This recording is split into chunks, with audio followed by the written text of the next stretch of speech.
Hello and welcome to Onside Ball.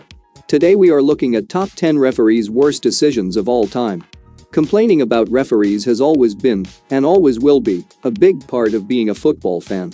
Son, you see that referee blood, yeah? Go suck out your dirty gal blood. Go suck out your dirty mama. The whole of them dog, yeah? Nowadays, debates over the pros and cons of VAR are all the rage, but looking back at some of these baffling decisions over the years might make you relieved that technology exists nowadays.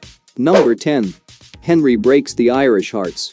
Ireland's World Cup playoff against France in Paris was delicately poised at 1-1 when the Arsenal striker clearly controlled the ball with his hand to set up William Gallagher's extra-time winner, which sent the French to South Africa at Ireland's expense. Not just once, George, but twice. It's actually hit him on the arm and then he's controlled it with his hand. Just watch it from this angle. From that distance. It happens very quickly. We're seeing it in slow motion. I mean, he almost catches it. He does, yeah, he does. Number 9. Simunic receives 3 bookings. What? This was something special. English referee Graham Poll ruined any chance of being handed the whistle for the 2006 World Cup final with this spectacular error in the meeting of Croatia and Australia. Poll managed to show 3 yellow cards to Croatian defender Josip Simunic, resulting in the referee packing his bags early and being sent home from the tournament. And a yellow card for Josip Simunic.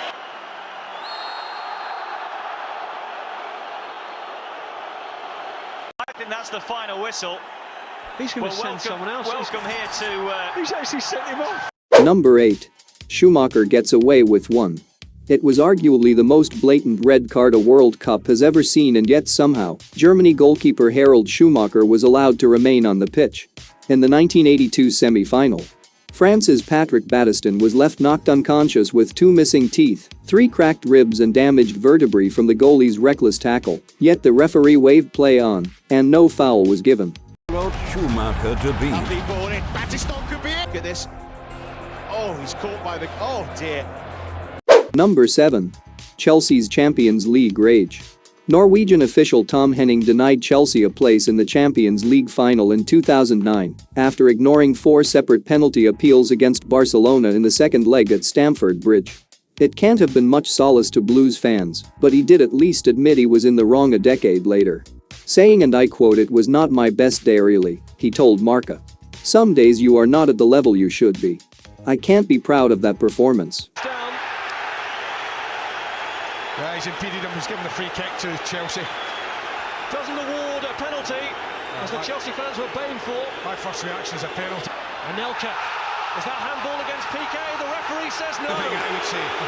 Does he move? Was up there and got ahead to it. Ballack has a red appeal.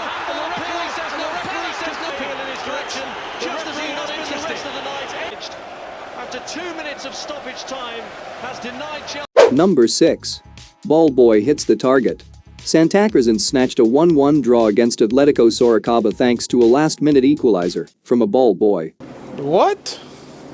Images showed that the cheeky lad tapped the ball into the net after collecting a wayward shot, and the referee allowed it to stand, despite nearly 10 seconds passing between the shot going wide and the boy knocking it over the line. The referee, unsurprisingly, was suspended by authorities.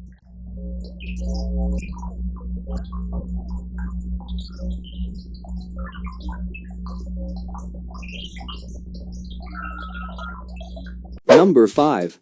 Referee scores late winner in Turkey. Most of these examples feature decision-making errors, but here the referee had a far more direct impact on the outcome of a goal. He actually scored one.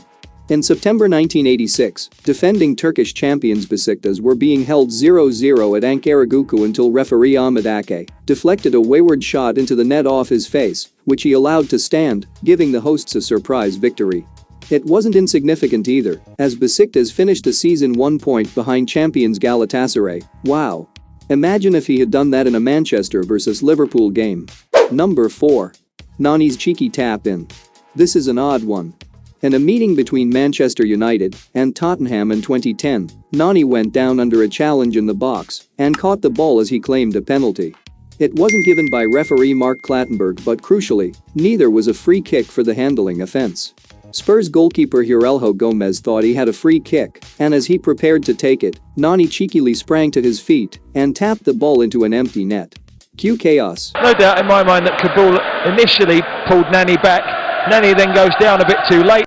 Gomez will take the free kick then. Well, what's happening here? Number 3. Byron Moreno enrages Italy. The Ecuadorian whistler Moreno became public enemy number 1 in Italy after a series of terrible decisions saw them knocked out of the 2002 World Cup by joint host South Korea.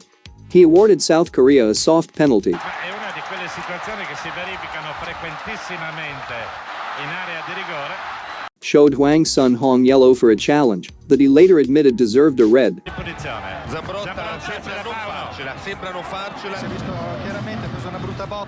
Overlooked an elbow in the face of Alessandro Del Piero inside the box and a boot on Paolo Maldini's head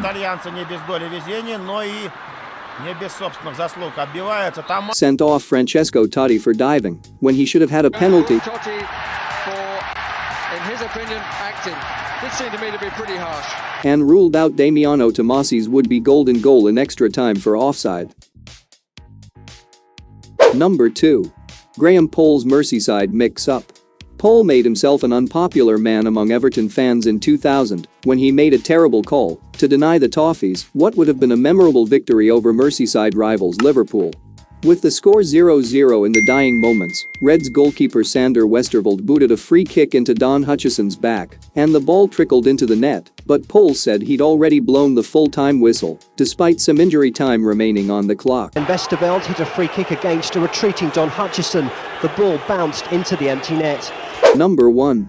Duisburg handed a free goal. In yet another baffling call over whether the ball crossed the line, this one should have really been clear-cut.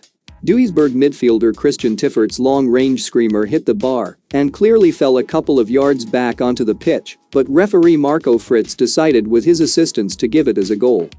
Keiner glaubt's. Bitte schön. Die Fehlentscheidung des Assistent. Und der Mann an der Linie, das ist Thomas.